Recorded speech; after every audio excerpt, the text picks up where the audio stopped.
আমরা পৃষ্ঠ প্রসঙ্গের জন্য অনুরোধ জানাবো। কোচবিহার থেকে শ্রীযুক্ত অমিত শাহ ভাইকে আমি দেখে অনুরোধ জানাবো আমাদের মাঝে 6:55 পর্যন্ত ইষ্ট প্রসঙ্গ করার জন্য। জয় গুরু। জয় গুরু। বন্দে লোকতিলকং শাশ্বত বার্তা বিভূষণং অমরপ্রেত্যুৎসারণং প্রবুদ্ধং লোকজীবনং প্রণয় প্রমুক্ত ইয়াগদীপনং বন্দে জীবনং সৎপুরুষং বন্দে পুরুষোত্তম। আজকে এই প্রভাতকালীন সৎসঙ্গে সবাইকে জানাই আমার আন্তরিক আনন্দিত জয় গুরু।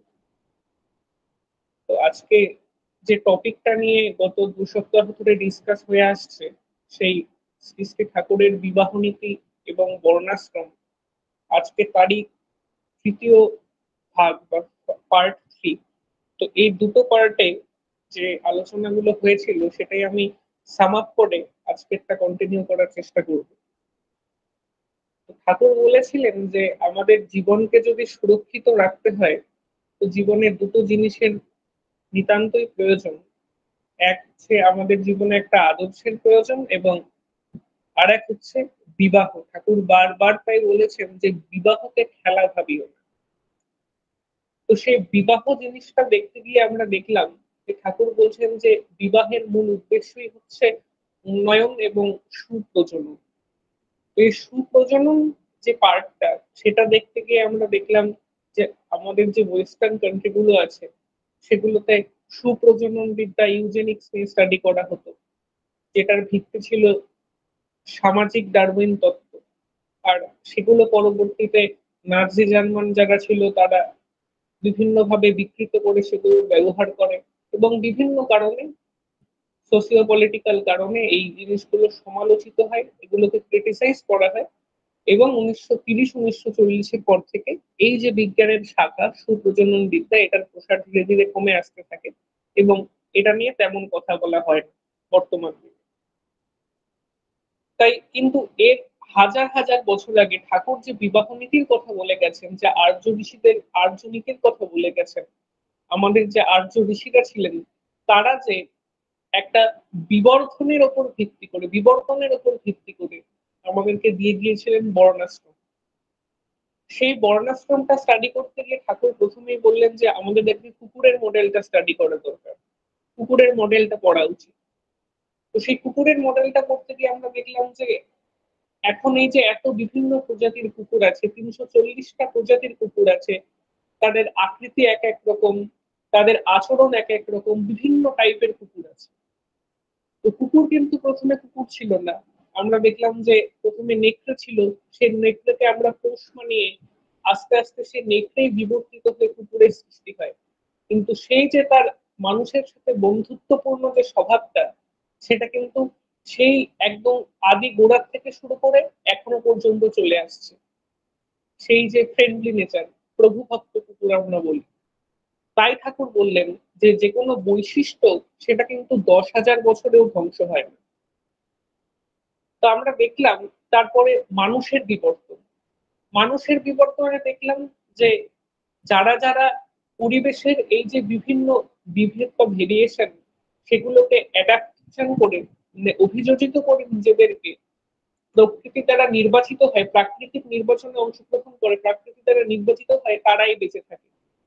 আর যারা সেই প্রাকৃতিক নির্বাচনকে অবজ্ঞা করে, তারা কিন্তু ধীরে ধীরে এখান থেকে, পৃথিবী থেকে বিলুপ্ত হয়ে যায়। তাই আমরা দেখলাম যে যে বানরগুলোর থেকে মানুষ বিবর্তিত হয়ে এসছে এখনো পর্যন্ত, সেই বানরগুলো আজ নেই। তারা প্রাকৃতিক নির্বাচনে জয়ী হয়নি।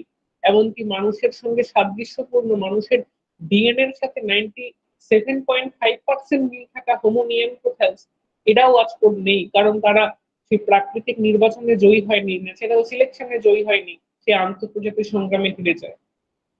কারণ ওর যেহেতু অরিজিনাল স্টকটাই নেই। ঠাকুর কেষ্টদাকে প্রশ্ন করেছিলেন যে মানুষ যদি একবার ধ্বংস হয়ে যায়, তারা কি আবার আসবে? ঠাকুর কেষ্টদা বললেন না, যেহেতু অরিজিনাল স্টকটাই আর নেই, তাই একবার মানুষের প্রজাতিটা ধ্বংস হয়ে গেলে তারা আর পৃথিবীতে আসবে না। কারণ কি? তো এই যে প্রজাতির বিলুপ্তির কারণ, সেটাই হচ্ছে এই যে প্রাকৃতিক নিয়মকে অবজ্ঞা করা।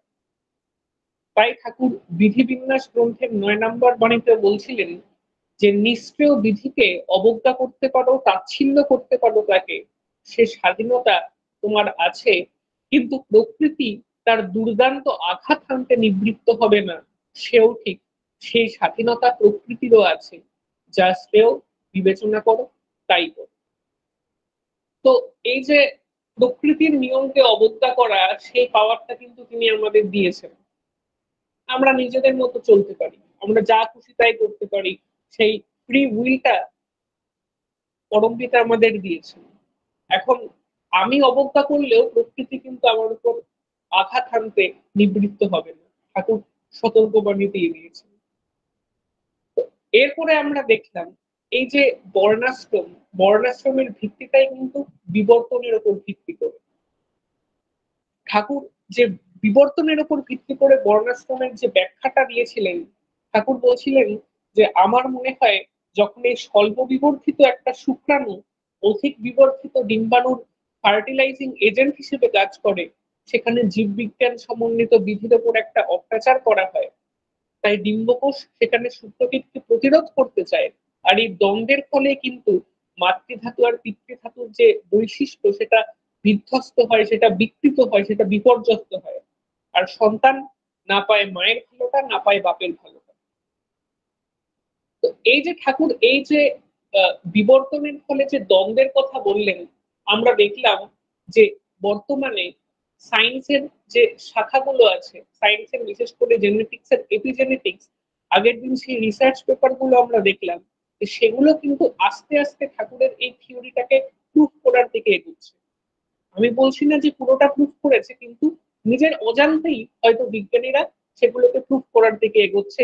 তারাও দেখছেন যে একটা ডিম্বাণুই সিলেক্ট করে কোন শুক্রাণুটা তাকে নিষিক্ত করবে, এবং সেটা তার বিবর্তনের একটা কনফ্লিক্ট সৃষ্টি হয় শুক্রাণু এবং ডিম্বাণু মিলন দলে, যদি তাদের মধ্যে বিবর্তনের ডিফারেন্স থাকে বেশি। তো ঠাকুর যে থিওরিটা প্রপোজ করেছিলেন, আর্য ঋষিরা যে থিওরিটা দিয়েছিলেন, ঠাকুর সেটাকেই আরেকটু ভালোভাবে বৈজ্ঞানিক ভিত্তিতে বৈজ্ঞানিক দৃষ্টিভঙ্গি দিয়ে আমাদের ব্যাখ্যা করেন। এবং বর্তমান দিনে সেই যে এপিজেনেটিক্স, সেটা এখন খুব মানে শিশু পর্যায়ে রয়েছে, বেবি স্টেজে রয়েছে।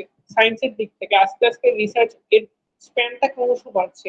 সেটাই কিন্তু বিভিন্ন রিসার্চ পেপার গুলো আমরা দেখার মাধ্যমে দেখলাম যে এটাও আস্তে আস্তে এই যে বিবর্তনের কনফ্লিক্ট, এটা প্রুফ করার দিকে এগোচ্ছে। আমরা যা যা বৈশিষ্ট্য অর্জন করি, সেগুলির এনকোড হচ্ছে আমাদের মধ্যে, সেগুলো আমরা ইনহেরিট করি পরবর্তী আমাদের প্রজন্ম। তো এই যে বর্ণাশ্রম, তাই আমাদের আমাদের পালন করা তাই উচিত। আমাদের বিজ্ঞানের জন্য বসে থাকা উচিত না, ওয়েট করা উচিত না, কারণ একবার যদি ভুল করে ফেলি, সেই ভুলের আর ক্ষমা নেই। তাই বিজ্ঞান কখন আমাকে সবুজ সংকেত দেবে যে তুমি যাও, এটা ঠিক বর্ণাশ্রম বিজ্ঞান ভিত্তিক, সেটার জন্য আমাদের অপেক্ষা করা উচিত না। ঠাকুর যে থিওরিটা প্রপোজ করেছিলেন, আমাদের উচিত আমরা সেই নীতিটা মেনে চলি। তো এই যে বর্ণাশ্রম, সেটা ছিল মানে জন্মের শুরু থেকেই যে কে কতটা বিবর্তিত, তার ভিত্তি ছিল বর্ণাশ্রম। ঠাকুর বললেন এর সূচনা কোথায়, ঠাকুর বললেন যে যখন উত্তর সুমেরুতে একদল মানুষ থাকতো যারা প্রকৃতির সাথে সংঘর্ষ করে বেঁচে থাকতো, তো প্রকৃতির সাথে যখন তারা সংঘর্ষ করে বেঁচে থাকতো, তাদের অনেক মানে বুদ্ধি খাটিয়ে থাকতে হতো, কৌশল প্রয়োগ করে থাকতে হতো, তাদের মানসিক যে বিবর্তন সেটা অনেকটা বেশি হয়েছিল। তো সেইখানে একটা গোষ্ঠীর মানুষের সৃষ্টি হয় যাদের মধ্যে পূরণ করার টেন্ডেন্সি বেশি ছিল।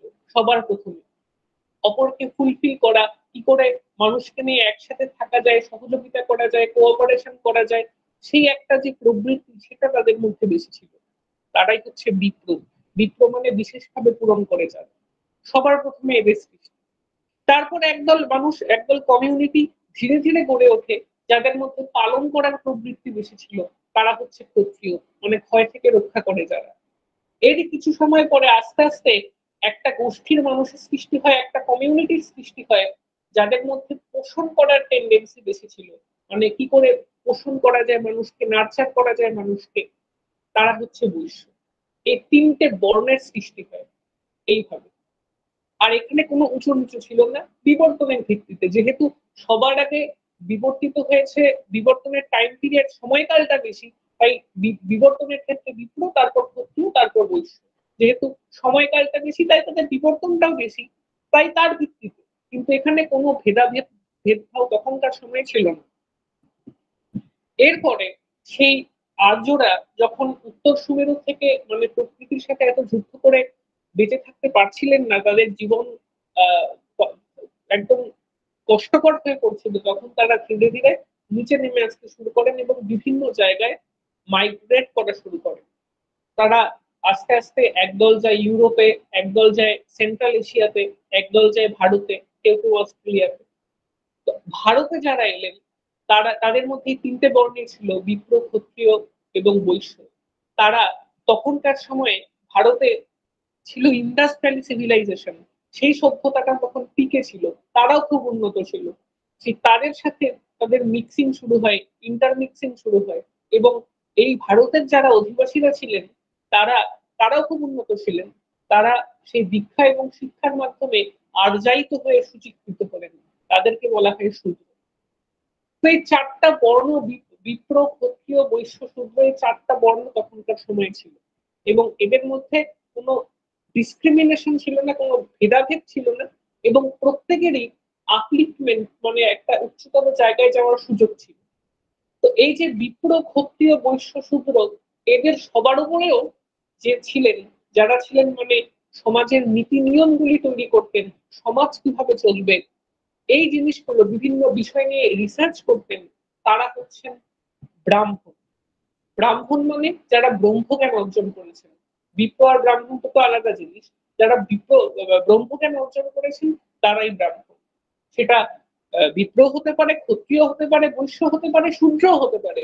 এমনকি আমরা তাই দেখি যে মহাভারতের স্রষ্টা ব্যাসদেব তিনি কিন্তু একজন শূদ্র ছিলেন, তিনি ব্রহ্মজ্ঞান অর্জন করে ব্রাহ্মণ হয়েছিলেন, মানে ব্রহ্মজ্ঞান অর্জন করেছিলেন, ঋষি হয়ে গেছিলেন। এই যে তাদের মধ্যে কোনো ভেদভাব ছিল না, তাদের মধ্যে কোনো ডিসক্রিমিনেশন ছিল না। ঠাকুর তাই বলতেন যে শূদ্র ব্রহ্মজ্ঞান অর্জন করে বিপ্রের গুরু পর্যন্ত হতে পারে, কিন্তু সে ব্রাহ্মণ মেয়েকে বিয়ে করতে পারে না। তাহলে যত রেস্ট্রিকশন, যত বাধা, সব কিন্তু সেই বিয়ের ক্ষেত্রে। কারণ কি, সে প্রজননে সে একটা কনফ্লিক্ট সৃষ্টি হয়, সেটাকে এড়ানোর জন্য। তাদের মধ্যে যে কোনো ভেদভাব ছিল না, তাদের আপলিফমেন্টের একটা সুযোগ ছিল। সেটা আমরা দেখতে পারি যে যখন কোনো ক্ষত্রিয় 5 জেনারেশন ধরে তাদের বিয়েটা ঠিকঠাক ভাবে করে যেত, তখন সেই ঋষিরা যারা প্রিন্সিপাল মেকার ছিলেন তারাই তাদের আপলিফমেন্ট করে তাদেরকে বিপ্র ঘোষণা করে দেওয়া হতো। বৈশ্যদের ক্ষেত্রে সেই টাইম পিরিয়ডটা ছিল 7 প্রজন্ম ধরে, এবং শূদ্রদের ক্ষেত্রে সেই টাইম পিরিয়ডটা ছিল 14 প্রজন্ম ধরে। টাইম পিরিয়ড ভ্যারি করছে কেন? কারণ ইভলিউশনের উপর ভিত্তি করে, যে যতটা বিবর্তিত, কম বিবর্তিত, তার একটু টাইম লাগবে। তো এইভাবেই তাদের মধ্যে কিন্তু একটা স্পিরিচুয়াল এবং আধ্যাত্মিক এবং বর্ণ আপলিফমেন্টের একটা জায়গা ছিল। কিন্তু পরবর্তীতে দেখা যায় চন্দ্রগুপ্তের সময় থেকে এই জিনিসটার বিকৃতি আসতে শুরু করে, এবং যার কারণে কিন্তু আমরা এখনকার দিনে এই বর্ণভেদ কেন কেন এইসব আমরা দেখি, এই এই সিস্টেমটার বিকৃতি আসতে শুরু করে। তো তাই আমাদের ঠাকুর যেটা বলেছেন, সেই সিস্টেমটাকে পুনরায় কোন রকম ডিসক্রিমিনেশন ছাড়াই সেই আগের অবস্থায় ফিরিয়ে নিয়ে আনা, রিস্টোর করা, যাতে মানে প্রজননটা ঠিকঠাক হয়, ওই উন্নয়ন এবং সুপ্রজনন, বিবাহের যে উদ্দেশ্যটা সেটা বজায় থাকে। তো এই যে আর্য বিবাহ, সেই আর্য বিবাহ তিনটা টাইপের আছে, তিনটা টাইপের বিবাহ প্রচলিত। একটা হচ্ছে সবর্ণ বিবাহ, একটা হচ্ছে অনুলোম বিবাহ, এবং একটা হচ্ছে প্রতিলোম বিবাহ। তো এই তিনটা টাইপের যে বিবাহ, এই তিনটা টাইপের বিবাহের মধ্যে যেটা সর্বপ্রকারে নিষিদ্ধ সেটা হচ্ছে প্রতিলোম। আর যেটা সাজেস্ট করা হয় করার জন্য সেটা হচ্ছে সবর্ণ, এবং যেটা মানা হয়, অ্যাপ্রুভ করা হয়, সেটা হচ্ছে অনুলোম বিবাহ। কিন্তু বর্তমান সময়ে অনুলোম বিবাহটা কেন এখন মানে অ্যাপ্রুভ করা হয় জাস্ট, কিন্তু ঠাকুর বারবার বলেছেন যে এখন সবর্ণ করাই ভালো, অনুলোম করতে গিয়ে প্রতিলোম ঘটাবেন। অনুলোম কখন প্রচলিত ছিল, ঠাকুর এখন তাই বারবার জোর দিয়ে বলেছিলেন যে এই সময় সবর্ণ বিবাহ বেস্ট। কারণ কি, অনুলোম বিবাহ কখন প্রচলিত ছিল, যখন বহু বিবাহ ছিল। কিন্তু বর্তমানে ভারতীয় সংবিধানে যদি আমরা দেখি, বহু বিবাহ করলে জেলে নিয়ে যাবে। তো বহু বিবাহ যখন ছিল তখন মানে প্রথম যে বিবাহ সেটা সবর্ণ হতো, এবং তারপরে তুমি অনুলোম বিবাহ করতে পারবে।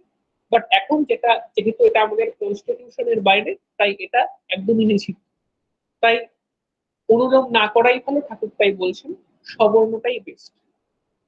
তো এই যে বিবাহের মূল ভিত্তি বর্ণ। ঠাকুর বলছেন যে বর্ণ জিনিসটা কি? ঠাকুর বললেন এই যে গুণ এবং কর্ম, সেটাই যখন মানে কাল প্রজন্মের পর প্রজন্ম ধরে তার কন্টিনিউশন হতে হতে সেটা তাদের কালচারে, তাদের সংস্কারে পরিণত হবে, তখন একটা হেরিডিটি প্রতিষ্ঠিত হয়ে যায়। মানে একটা বংশ পরম্পরায় সেটা ইনস্টিংক্টে পরিণত হয়ে যায়, সহজাত সংস্কারে পরিণত হয়ে যায়। এবং সেই গুণ এবং কর্মের ভিত্তিতে যে শ্রেণী বিভাগ, সেটাই কিন্তু বর্ণ। তাই ঠাকুর বারবার জোর দিয়েছিলেন ইনস্টিংক্টের উপর, অ্যাকুইজিশনের থেকে, মানে অর্জনের থেকেও সংস্কারের উপর বেশি জোর দিয়েছিলেন। তাই ঠাকুরকে একবার প্রশ্ন করেন পঞ্চানন সরকারদা, ধরুন একজন বৈশ্য, সে ক্রমশ তার যে সংস্কারগুলো সেগুলো পালন করতে করতে করতে তার মানে আরো ঊর্ধ্বগামী হচ্ছে, তার কালচারটা আছে, কিন্তু জন্মগত দিক থেকে সে বৈশ্য না, তাহলে তার ক্ষেত্রে কি হবে? তখন ঠাকুর বললেন যে হ্যাঁ, তার কালচারটা আছে কিন্তু তার বংশ পরম্পরা, হেরিডিটিটা নেই, কিন্তু সে কিন্তু ক্রমশ সেই বংশ পরম্পরা বা হেরিডিটিকে প্রতিষ্ঠিত করার দিকে এগোচ্ছে, কিন্তু এই ক্ষেত্রে সময়টা বেশি লাগবে। মানে সে ক্রমশ তার আপলিফমেন্ট হচ্ছে, সে ক্রমশ উপরে উঠছে, মানে বিপ্লবের দিকে এগোচ্ছে, বিপ্লব হওয়ার দিকে এগোচ্ছে, বাট এক্ষেত্রে সময়টা বেশি লাগবে। কিন্তু একজন বিপ্র ছেলে, তারপর পঞ্চানন্দ আবার জিজ্ঞেস করলেন, ধরুন একজন বিপ্র ছেলে, সে একদম মানে কোনো সংস্কার নেই তার মধ্যে, বাজে কাজের সাথে যুক্ত, উল্টো পাল্টা কাজ করে, সেক্ষেত্রে তো সে তার কালচার, যারা হেরিডিটিটা আছে, বংশ পরম্পরায় সে বিপ্র, কিন্তু তার কালচারটা নেই, এই ক্ষেত্রে কি হবে? তখন ঠাকুর বললেন যে হ্যাঁ, তার হেরিডিটিটা আছে বাট কালচারটা নেই, তার মানে সে তার কালচার এবং হেরিডিটি দুটোকেই ধ্বংস করার দিকে এগোচ্ছে। মানে তার কিন্তু মানে আর সে আরো নিচের দিকে যাচ্ছে, ডাউনফল হচ্ছে তার। কিন্তু এই ক্ষেত্রে যেহেতু এই যে বিপ্লবের যে বৈশিষ্ট্য, সেটা তার অনেক বংশ পরম্পরায় চলতে চলতে তারা সহজাত সংস্কারে পরিণত হয়ে গেছে, তাই তাকে বাঁচানো সহজ। তাকে যদি আমরা ঠিক করতে পারি, ঠিকঠাক ভাবে তাকে বুঝিয়ে ফিরিয়ে আনতে পারি তার সংস্কারে, তাহলে তাকে বাঁচানো সহজ, যেহেতু সেটা তার ইনস্টিংক্টে সহজাত সংস্কারে পরিণত হয়ে গেছে। তো এই যে যত কিছু, তাই এই যে বর্ণাশ্রম, সেই বর্ণাশ্রমের মূল ভিত্তি হচ্ছে বিবর্তন, এবং সেখানে ইনস্টিং সহজাত সংস্কারের উপর ভিত্তি করে। এই জন্য একে জোর দেওয়া হয়েছে অর্জনের উপর, অর্জনের থেকে। এখন ঠাকুর বললেন এই যে বর্ণ, এই বর্ণের থেকে কি কি জানা যায়? বর্ণের থেকে তিনটা জিনিস জানা যায়। একজনের যে মৌলিক ধাতু, ঠাকুর তাকে বলছেন যে বেসিক টেম্পারামেন্টটা কিরকম, কার কিরকম সংস্কার, কার কিরকম কালচার, সেই জিনিসটা তাদের থেকে জানা যায়। দুই নাম্বার বললেন যে মুড অফ পার্সোনাল অ্যাকুইজিশন, মানে কে কিরকম জিনিস অর্জন করে, তার কোন দিকে ঝোঁক, সেই জিনিসটা বর্ণের থেকে জানা যায়। আর তিন নাম্বার ক্যাজুয়াল ইনসাইট, মানে কোনো কিছুর কারণে তার যে অন্তর্দৃষ্টি কিরকম, সেটা জানা যায়। কোনো কারণ, সে কিভাবে চিন্তা করে, সে কিভাবে অ্যানালাইজ করে ব্যাপারটাকে, কোনো একটা ঘটনাকে। এই তিনটা জিনিস, একটা হচ্ছে তার মৌলিক ধাতু বেসিক টেম্পারমেন্ট সম্পর্কে জানা যায়, সে কোন দিকে তার ঝোঁক, কোন দিকে সে কোনো বিদ্যা কোন দিকে সে অর্জন করতে চায় সেটা জানা যায়, এবং কোনো কারণে কোনো ঘটনায় তার যে ভাবার প্রসেসিং, তার অন্তর্দৃষ্টি, ক্যাজুয়াল ইনসাইট, সেটা জানা যায়। তো এই যে বর্ণ জিনিসটা, আমাদের এই যে চারটা বর্ণ আছে, বিপ্র, ক্ষত্রিয়, বৈশ্য এবং শূদ্র, এদের মধ্যে কতগুলো ক্লাসিফিকেশন আছে, আমি সেটা একটা পিপিটি এর মাধ্যমে দেখানোর চেষ্টা করবো প্রেজেন্টেশনে।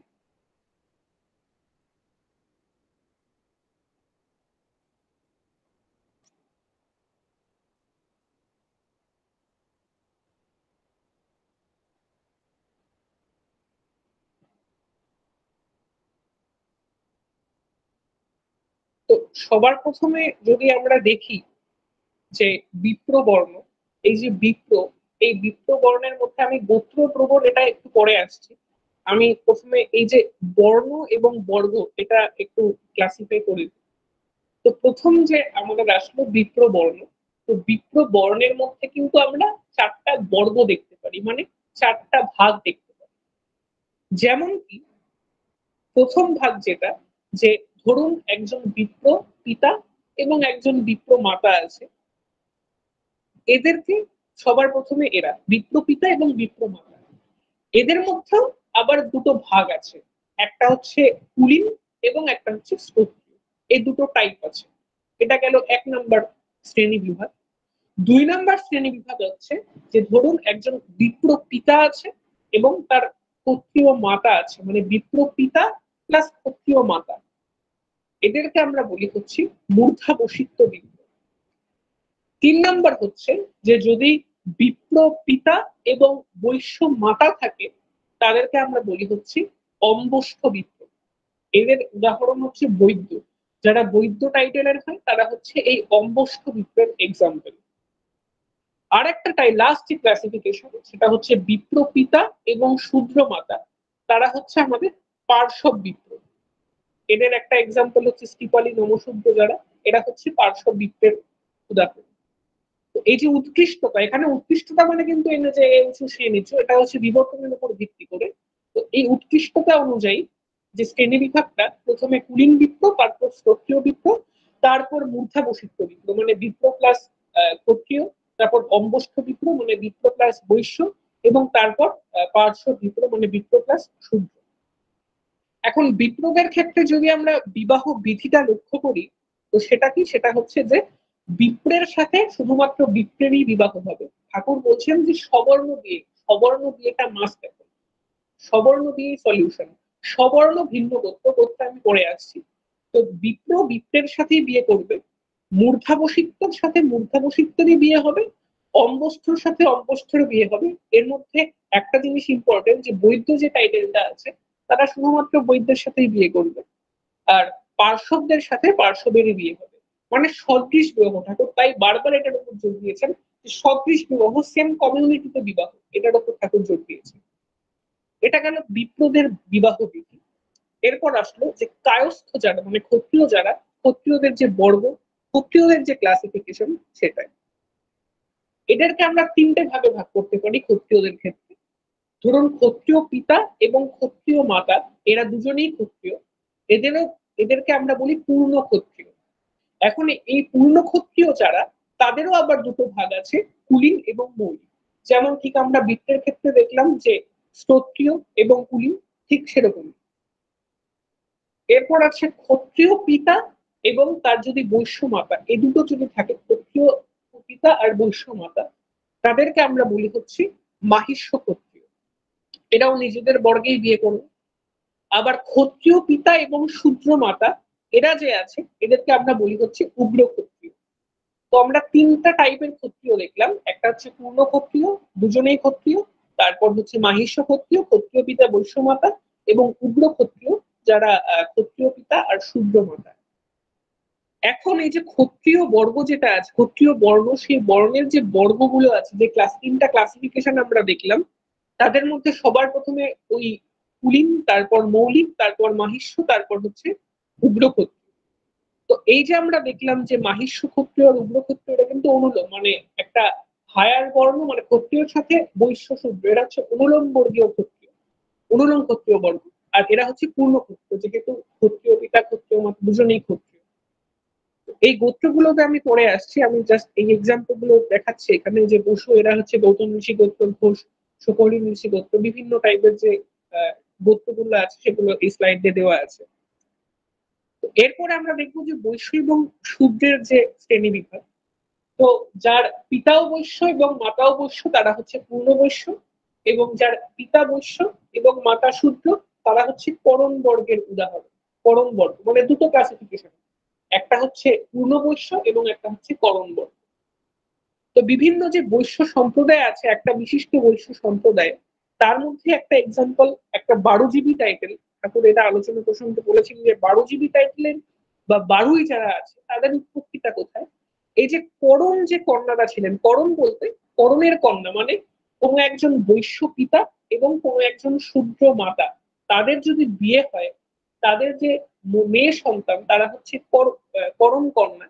তো তাদের যদি বিপ্রপাত্রের সাথে কোনো বিয়ে হয়, মানে অনুলোম বিবাহ হলো, তাহলে একটা তামুলি বংশের সৃষ্টি হয়।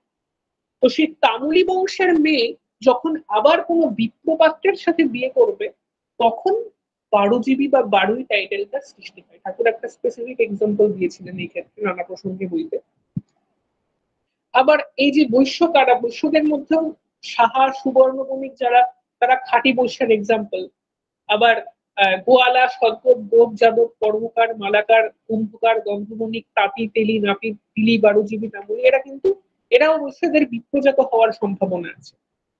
তো এদের ক্ষেত্রেও কিন্তু সবাই যার যার কমিউনিটিতে বিয়ে করবে, সদৃশ বিবাহ করবে, ঠাকুর বলে দিয়েছেন। এখানে সবগুলো টাইটেল ইনক্লুড করা হয়নি, অনেক টাইটেল আছে, সবগুলো টাইটেল লেখা সম্ভব না, কতগুলো স্পেসিফিক টাইটেলই দেওয়া আছে। আর আছে নমশূদ্র। নমশূদ্র এখানে এই শ্রীপালি, ধানি, মাখি প্রভৃতি এরা হচ্ছে নমশূদ্র টাইটেল। এর মধ্যে শ্রীপালি যারা তারা আবার পার্শ্ব পিত্রের এক্সাম্পল, আবার ধানি, মাখি প্রভৃতি এরা হচ্ছে উগ্রক্ষত্রিয় করণ, এবং তাদের মধ্যে কিছু প্রতিলোম জিনিসও আছে। তো এটা গেল বর্ণ এবং বর্গের যে শ্রেণী বিভাগ সেটা। কিন্তু ঠাকুর যে বিয়েটার কথা সব থেকে বারবার না বলেছেন, যে ঠাকুর এটাকে তুলনা করেছেন যে অ্যাটম বোমের সাথে, একটা দেশকে যদি ধ্বংস করতে হয় কয়েকটা প্রতিলোম ঢুকিয়ে দিলেই হবে। এই সব সর্বপ্রকারে শাস্ত্রের বাইরে এবং নিষিদ্ধ যে প্রকার বিবাহ সেটা হচ্ছে এই প্রতিলোম বিবাহ। প্রতিলোম বিবাহ মানে যদি কোনো উচ্চ বর্ণ বা উচ্চ বর্গ বা উচ্চকুলের মেয়ের সাথে যদি নিম্নজাত ছেলের বিবাহ হয়, তাহলে সেটা হচ্ছে প্রতিলোম। মানে কোনো ক্ষত্রিয় যদি বিপ্রকে বিবাহ করে, কোনো বৈশ্য যদি কোনো ক্ষত্রিয় মেয়ে যদি, কোনো ক্ষত্রিয় ছেলে যদি বিপ্র মেয়েকে বিবাহ করে, কোনো বৈশ্য ছেলে যদি বিপ্র মেয়েকে বিবাহ করে, এই যে জিনিসগুলো উচ্চ বর্ণের মেয়ের সাথে নিম্ন বর্ণের ছেলের বিবাহ, এটা হচ্ছে প্রতিলোম বিবাহ। ঠাকুর আলোচনা প্রসঙ্গের বারবার বলছেন যে প্রতিলোম সন্তানের মধ্যে কিন্তু অল্প বিস্তর ব্রেইনের ডিফেক্ট, তার নার্ভের ডিফেক্ট এবং ফিজিক্যাল ডিফেক্ট থাকবেই, শারীরিক, মানসিক এবং স্নায়ুর একটু সমস্যা থাকবে, তারা সুকেন্দ্রিক এবং কৃতজ্ঞ একটু কমই হতে পারে। আর প্রতিলোম যে জিনিসটা সেটার দোষ কিন্তু 32 প্রজন্ম অব্দি দেখা যায়। এখন যদি আমরা এর কারণগুলো অ্যানালাইজ করি যে প্রতিলোম কেন হয়, এক নাম্বার কো এডুকেশন বলতে পারি। কো এডুকেশন যখন হয়, ছেলে মেয়ে একসাথে পড়ে, তখন তাদের মধ্যে স্বাভাবিকভাবে একটা অ্যাফেকশনের সৃষ্টি হয়, একটা টেন্ডেন্সি সৃষ্টি হয়ে যায়, যদি সেটা অ্যাবনর্মালিটির দিকে এগোয়। দুই নাম্বার প্রবৃত্তি পরায়ণতা। আমরা অনেকেই সৎসঙ্গীরা এত কিছু জানা সত্ত্বেও সে আমাদের প্রবৃত্তি পরায়ণ হয়ে সেক্স অফ কমপ্লেক্স অবসেসড হয়ে যায় এতই, আমরা এই নীতিগুলো কিছুই মানি না, সেই প্রবৃত্তি দ্বারা অভিভূত হয়ে আমরা ভুল করে বসি। পণ প্রথা, দারিদ্রের কারণে অনেক সময় মেয়ে বিয়ে দেওয়ার জন্য এরকম করে থাকে। কৃষ্টি বিস্তৃত হওয়া, হ্যাঁ এটাও হতে পারে যে সে জানে না জিনিসগুলো, না জেনেই প্রতিলোম করে ফেলেছে। উপাধি পরিবর্তন, উপাধি অনেক সময় চেঞ্জ হয়ে যায়। অনুলোম বিবাহ, ঠাকুরপাই বলছেন যে অনুলোম এখন করতে না, অনুলোম ঘটাতে কি আমরা অনেক সময় প্রতিলোম ঘটিয়ে ফেলি, আর উচ্চ বর্ণের প্রবুদ্ধ। এই বিভিন্ন কারণে কিন্তু এই প্রতিলোম জিনিসগুলো হয়। এখন এই প্রতিলোমের কি প্রতিকার, সেগুলো কি? এক নম্বর হচ্ছে বিবাহ বিচ্ছেদ, যেখানে যেমন প্রযোজ্য। যদি বিবাহ বিচ্ছেদ করা সম্ভব হয় তাহলেই বিবাহ বিচ্ছেদ, নতুবা সন্তান জন্ম না দেওয়া বা অ্যাবর্শন করা, যদি হয়ে যায় অ্যাবর্শন করে সন্তানের জন্ম না দেওয়া সব থেকে বেস্ট। এরপরে আসে হচ্ছে প্রতিলোমজ কন্যা সন্তান। যদি সন্তান হয়েও থাকে, তার যে কন্যা সন্তান সে যদি মেয়ে হয়, তাহলে তাকে মায়ের যে বর্ণ সেই বর্ণে বিয়ে দেওয়া। আর যদি পুত্র সন্তান হয় তাহলে তার বিবাহ সর্বপ্রকারে নিষিদ্ধ। প্রতিলোমজ পুত্র সন্তানের কঠোর তপস্যাই হচ্ছে উন্নতির পথ। তো বিশেষ বিশেষ ক্ষেত্রে ঋষিদের নির্দেশে প্রতিলোমজ পুত্র সন্তানের পিতৃবর্ণে বিয়ে দেওয়া হয়, কিছু কিছু ক্ষেত্রে ঋষিরা নির্দেশ দিয়েছেন, কিন্তু সেটা একজন যে ভালোভাবে জানে জিনিসটা তার কাছ থেকে যাচাই করে নিয়েই করানো উচিত। ভবিষ্যতে গবেষণার মাধ্যমে প্রতিলোমীদেরও পরিশুদ্ধ করে দেওয়ার, স্বাভাবিকভাবে বিয়ে দেওয়ার ইঙ্গিত ঠাকুর দিয়েছেন। হ্যাঁ, এখানে ঠাকুর কিন্তু বলেছেন যে ভবিষ্যতে গবেষণা করার মাধ্যমেও কিন্তু প্রতিলোমদের এই যে জিনিসটা সেটা কিন্তু একটা সলিউশন দেওয়া সম্ভব। তো এখানে কিন্তু একটা জিনিস, যে আমরা অনেকেই আছেন যারা অজান্তে প্রতিলোম করে ফেলেছেন, বা আমরা কিন্তু যারা সৎসঙ্গীরা যারা এর মধ্যে জানি, তারা কিন্তু প্রতিলোম সম্পর্কে এদের কিন্তু কোনো ভেদাভেদ না করি, ডিস্টরশন না করি এগুলো জিনিস নিয়ে, ডিসক্রিমিনেশন না করি জিনিসগুলো নিয়ে, তাহলে কিন্তু সেটা ওই বর্ণভেদেই পরিণত হলো। প্রতিলোম যারা আছে ঠাকুর তাদেরকে বলছেন তাদেরকে ঠাকুরের সাথে মানে ইষ্টের সাথে যুক্ত করতে, আরো ইষ্ট কাজে সক্রিয়ভাবে অ্যাক্টিভলি তাদের এনগেজ করতে। সারা জীবন ধরে তারা যদি অ্যাক্টিভলি এনগেজ থাকে ইষ্টের সাথে, তাহলে কিন্তু তারা জীবন বৃদ্ধির পথে অগ্রসর হতে পারবে। এবং আমরা যারা জানি, আমরা কিন্তু তাকে মানে হেয় করি না, ডিসক্রিমিনেট করি না, যে প্রতিলোম হেন এইসব করা, তাহলে কিন্তু সেটা সেই বর্ণভেদেরই জায়গা নেই। এর মধ্যে কোনো ডিসক্রিমিনেশনের কোনো জায়গা নেই যে সে প্রতিলোম করলে সে মানে তাকে আলাদা করে দেবো, হ্যান্ড করে দেবো, প্যান করে দেবো। তাকে ইষ্টের সাথে যুক্ত করা এবং ইষ্টের তাদের সাথে অ্যাক্টিভলি এনগেজ করা, সেটাই আমাদের উদ্দেশ্য হওয়া উচিত। এরপরে যে জিনিসটা আসে যে গোত্র, প্রবর এবং শপিং, এই জিনিসটা কিরকম? ঠাকুর আমাদের বলেছেন যে এখন যে বিয়ে যদি আমরা করি, প্রথম প্রায়োরিটি সদৃশ বিবাহ, মানে সবর্ণ বিবাহ এবং ভিন্ন গোত্রে বিবাহ। এই জিনিসটা মাস্ট, সবর্ণ এবং ভিন্ন গোত্রে বিবাহ। এখন এই যে গোত্র জিনিসটা কি, গোত্র জিনিসটা হচ্ছে, যদি আমরা এর ব্যুৎপত্তিগত ভাবে এর অর্থ দেখতে চাই, এটিমোলজি যাকে বলে, সেটা যদি দেখতে চাই, তো গো কথাটা দুটো ওয়ার্ড, গো এবং ত্রাহি, দুটো সিলেবেল আছে গোত্রতে, গো এবং ত্রাহি। গো মানে যদি আমরা দেখি, সেটার মানে দাঁড়ায় হচ্ছে আলো অথবা গরু, এবং ত্রাহি এই কথাটার মানে হচ্ছে আশ্রয়। তার মানে গোত্র কথাটার মানে দাঁড়ায় যে একটা নির্দিষ্ট ফ্যামিলি লিনিয়েজকে সুরক্ষিত করে রেখেছে এমন একটা কাউ শেড, মানে একটা শেড যার তলায় একটা একটা নির্দিষ্ট বা একটা পার্টিকুলার ফ্যামিলি লিনিয়েজ বংশ সুরক্ষিত আছে, সেটাই গোত্র। অথবা যদি আমরা গোয়ের মানে আলোর থেকে যাই, যে আমাদের যে পবিত্র অ্যানসেস্টার যারা, পবিত্র মানে আমাদের পূর্বপুরুষ যারা, তাদের কম যে আলো, সেই উৎসের থেকে সেই আলো যে প্রসেসের মাধ্যমে আমাদের মধ্যে আসছে, সেটাই হচ্ছে গোত্র। তার মানে গোত্র কথাটার সিম্পল মানে দাঁড়ায় যে এমন একটা জিনিস যেটা কিন্তু একটা অবিচ্ছিন্ন, মানে পুরুষ পরম্পরায় আমাদেরকে আমাদের একদম আদি অ্যানসিস্টার, আমাদের মানে একদম আদি পূর্বপুরুষ, একদম আদি পুরুষ যে, তার সাথে যুক্ত করে, সেটাই হচ্ছে গোত্র। যেমন যদি আমরা এক্সাম্পল বলি যে কারোর ভরদ্বাজ ঋষি গোত্র, তার মানে কি, তার মানে তার বংশে পুরুষ পরম্পরায় তার বাবা, তার বাবা, তার বাবা, এরকম করতে করতে সে একদম শেষে সে ঋষি ভরদ্বাজের মেল অ্যানসেস্ট্রি, মানে পুরুষ পরম্পরায় তার সৃষ্টি। তো ঠাকুর যেটা বলছেন যে সবর্ণ ভিন্ন গোত্র বিবাহ, এখন ভিন্ন গোত্র বিবাহ কেন, এটার একটা বৈজ্ঞানিক ভিত্তি হচ্ছে যাতে ইনব্রিডিং না হয়। যদি আমরা কি দেখলাম যে গোত্র জিনিসটার মানে হচ্ছে, মানে আমার পুরুষ পরম্পরায় আমার অ্যানসেস্টার বা আমার পূর্বপুরুষ যে ঋষি, সেই গোত্র আমার। তাহলে আমরা যদি একই গোত্রে বিয়ে করি, তাহলে কি আমারও বংশ পরম্পরায় আমি যে ঋষির অ্যানসেস্টার, আমি যাকে বিয়ে করছি সেও সেই ঋষির অ্যানসেস্টার। মানে কি, মানে আমাদের মধ্যে একটা রিলেশন এসে গেল, ভাই বোনের সম্পর্ক এসে গেল, সিবলিং এর সম্পর্ক এসে গেল। আর এটা যখনই আসে, তখনই কিন্তু জিনের প্রক্সিমিটি আসে। বৈজ্ঞানিক এই কারণেই ইনব্রিডিং, যেটা এখন সরকারের থেকেও বারবার বলা হচ্ছে যে ইনব্রিডিং যাতে না করা হয়, এটা একটা ফ্যাক্ট, সাইন্টিফিক ফ্যাক্ট। ইনব্রিডিং হলে জেনেটিক সমস্যা হবেই হবে তার সন্তানের, জেনেটিক সমস্যা, ফিজিক্যাল যে কোনো সমস্যা, মানে একটা সুস্থ শিশু জন্ম দেওয়া যায় না। এই যে ইনব্রিডিং জিনিসটা, এটা আমরা দেখি যে সাউথ ইন্ডিয়ান যে দ্রাভিডিয়ান কালচার, সেখানে খুব প্রচলিত।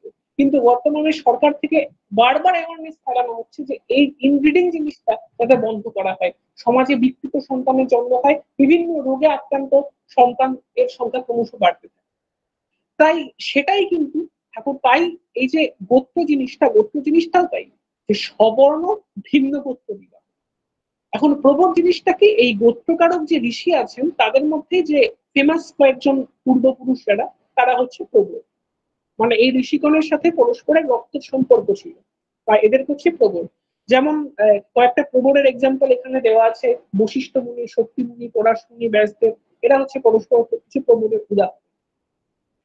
তো এখন এই যে বললাম, এই যে গোত্র জিনিসটা, এই গোত্র জিনিসটা কিন্তু আমাদের, যে আমরা যদি একটু বিজ্ঞান ভিত্তিক ভাবে যাই, আমরা কিন্তু এটা ওয়াই ক্রোমোজোমের উপর ভিত্তি করে, আমি কেন বললাম যে আমরা পুরুষ পরম্পরায় একদম আমাদের কমন অ্যানসেস্টার যে, তিনি আমাদের গোত্র। তার মানে কি, আমরা জানি যে আমাদের পুরুষদের মধ্যে শুধুমাত্র ওয়াই ক্রোমোজোম থাকে, মেয়েদের মধ্যে ওয়াই ক্রোমোজোম থাকে না। কারণ এক্স এক্স হচ্ছে মেয়ে এবং এক্স ওয়াই হচ্ছে পুরুষ। এখন ওয়াই ক্রোমোজোম মানে কি, আমি আমার যে ওয়াই ক্রোমোজোমটা, সেটা আমার বাবার কাছ থেকে পেয়েছি, আমার বাবা তার বাবার কাছ থেকে পেয়েছে, এরকম করে হাজার হাজার হাজার বছর পর্যন্ত যদি আমরা দেখি, আমার যেমন অলম্বায়ন ঋষি করতো, তার মানে আমি আমার অলম্বায়ন ঋষির কাছ থেকে আমার ওয়াই ক্রোমোজোমটা পেয়েছি। অলম্বায়ন ঋষির ওয়াই ক্রোমোজোম ক্রমশ প্রজন্ম ধরে ধরে ধরে ধরে আমার ঠাকুরদা, আমার বাবার মাধ্যমে আমার মধ্যে এসেছে।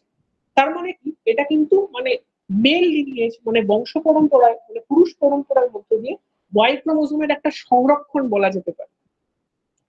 এখন এই যে ওয়াই ক্রোমোজোমের সংরক্ষণ মেয়েদের ক্ষেত্রে যদি আমরা দেখি, মেয়েদের ক্ষেত্রে কিন্তু যখন বিয়ে হয়, তখন কিন্তু তাদের স্বামীর গোত্র হয়ে যায়, যেহেতু তাদের ওয়াই ক্রোমোজোমটা নেই, এবং তার ছেলেরা তার বাবার কাছ থেকে ওয়াই ক্রোমোজোমটা নেবে। যেহেতু মেয়েদের ক্ষেত্রে আমরা ওয়াই ক্রোমোজোমটা পাই না, তাই কিন্তু তাদের ক্ষেত্রে বিয়ের পর এই জিনিসটা চেঞ্জ হয়ে যায়, তাদের বস্তুটা চেঞ্জ হয়ে যায়। এখানে একটা প্রশ্ন আসতেই পারে যে মেয়েদের ক্ষেত্রে কেন চেঞ্জ, যেহেতু তাদের ওয়াই ক্রোমোজোমটা নেই।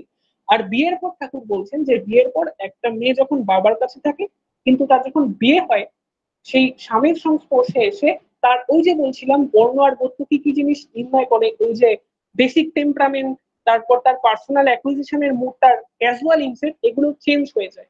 এই কারণেই গোত্রটাও কিন্তু বিবাহের পর চেঞ্জ হয়ে যায়।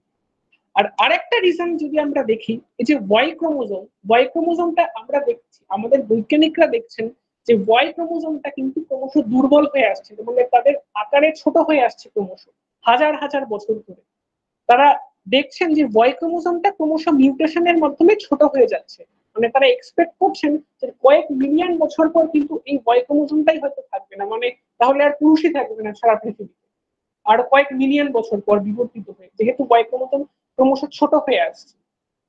তো এটা কিন্তু আমরা একটা সেকেন্ডারি ইনসাইট বলতে পারি যে ওয়াই ক্রোমোজোমটা যেহেতু সে এক্স ক্রোমোজোমের সাথে ক্রসিং ওভার করবে, ওয়াই ক্রোমোজোমের 10% কাউন্টার পার্টি এক্স ক্রোমোজোমের সাথে ক্রসিং ওভার করে। তাই আমরা যদি ভিন্ন গোত্রে বিবাহ করি তাহলে সেই ক্রসিং ওভারের চান্সটা বজায় থাকে, কিন্তু একই গোত্রে বিবাহ করলে সেই ক্রসিং ওভারের চান্সটা বজায় থাকে না, বরং সেই ক্ষেত্রে কিন্তু ওই যে ইনব্রিডিং হয়ে যেতে পারে এবং সেই আস্তে আস্তে ওয়াই ক্রোমোজোমের যে উইকনেস সেটা আরো ক্রমশ বাড়তে থাকে। তাই আমাদের ঋষিরা হয়তো সেই জিনিসটা অ্যানালাইজ করতে পেরেছিলেন যে ওয়াই ক্রোমোজোম ক্রমশ বিলুপ্ত হয়ে আসছে, তাই তিনি এই সলিউশন গুলো দিয়েছিলেন।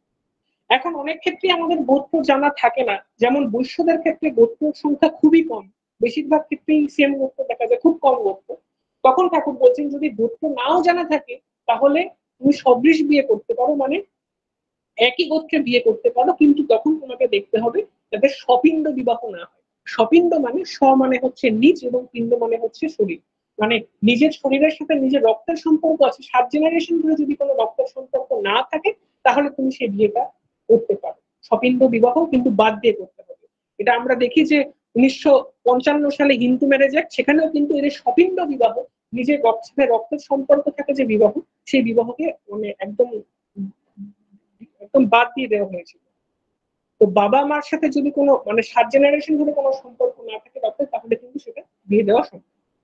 তো সারাংশে যদি আমি যে সামারি দিই, যে একই বর্ণ এবং একই বর্গের মধ্যে বিয়ে প্রতিলোম নিষিদ্ধ, এবং বর্তমানে অনুলোম না করাই ভালো। ঠাকুর বলছেন আলোচনা প্রসঙ্গে যে অনুলোম চালাতে গিয়ে যেন অজ্ঞানে প্রতিলোমের কারণ ঘটাবেন না, তার চাইতে বরং সবর্ণ বিয়ে ভালো। আর এখানে গোত্রান্তর যে জিনিসটা আছে, সেই গোত্রান্তর জিনিসটা কোনোভাবেই সাইন্টিফিক না, এটা সম্পূর্ণ অবৈজ্ঞানিক। গোত্রান্তর বলে কিছু হয় না। আর কুষ্ঠির বর্ণ আর বংশগত বর্ণ তারা কিন্তু আলাদা। এখানে কিছু কিছু পয়েন্টস আছে, যেমন ঠাকুর বলছেন যে এই যে আমরা দেখছি এখন আরজি কর মেডিকেল কলেজের ঘটনাটা, এর কারণ কি, যেহেতু আমরা সেক্স এডুকেশন সম্পর্কে জানি না, তাই আমাদের মধ্যে একটা মানে একটা আকুতির সৃষ্টি হয়, মানে কি যেন কি জিনিসটা। কিন্তু ঠাকুর বলছেন যে সন্তানদের 12 বছর বয়স থেকে এই যে সেক্স এডুকেশন, সেটা সম্পর্কে শিক্ষা দেওয়া উচিত, খোলাখুলি এই জিনিসগুলো নিয়ে কথা বলা উচিত। তাই আমাদের উচিত এই জিনিসগুলো নিয়ে অ্যাওয়ারনেস বাড়ানো। সেক্স এডুকেশন, বর্ণাশ্রম, এই জিনিসগুলো নিয়ে যাতে আমরা অ্যাওয়ারনেস বাড়াই, আমাদের ভুল চুক যাতে কম হয়। আর এই যে জিনিসগুলো, এগুলোর জন্য কিন্তু আমরা এটাই যে বর্তমান দিনে যে সামাজিক অবক্ষয়, সেটার জন্য কিন্তু আমরা এটাই। কারণ ঠাকুর বলছেন যে সত্যানুসরণে তুমি ঠিক ঠিক যেন তুমি নিজের, তোমার পরিবারের, দেশ এবং দশের বর্তমান এবং ভবিষ্যতের জন্য দেয়। তো ঠাকুর আমাদের এই জিনিসগুলো খোলাখুলি ভাবে আলোচনা করার কথা বলছেন। আমরা যদি সেগুলো নিয়ে অ্যাওয়ার না থাকি, সেগুলো নিয়ে অ্যাওয়ারনেস না বাড়াই, তাহলে কিন্তু এই যে যে বিকৃতি আমরা দেখছি সেটাই আমাদের গ্রাস করে ফেলবে। তাই এই জিনিসগুলো নিয়ে আমরা যাতে অ্যালার্ট থাকি এবং আরো অ্যাওয়ার হই এই জিনিসগুলো নিয়ে। আমার সময় ফুরিয়ে গেছে, আমি আজ এতটুকুই বলছি। সকলে ভালো থাকবেন। জয় গুরু।